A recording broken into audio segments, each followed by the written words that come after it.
Hey guys, welcome to the SketchUp course. This is a beginner course and I'm going to take you guys right from the start. We're going to model a kitchen and then we get into a photorealistic render.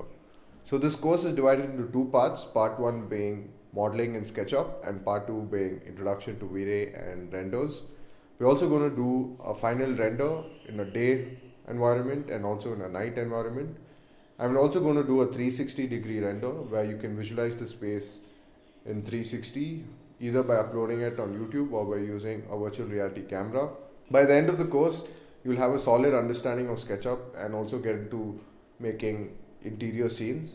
I hope you like the course. A small suggestion would be that you speed up the video so that you can absorb the material in a shorter span of time and watch it multiple times. I would suggest watching the videos in 1.5x speed or 2x speed. And I hope you like the course. Please do leave a review and rating for me in the course review page.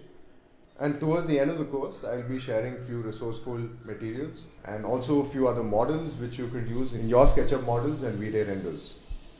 I wish you the very best and please do stay tuned because we have a lot of useful SketchUp courses coming our way. This is your host, Manish Paul Simon, signing off. Thanks, guys.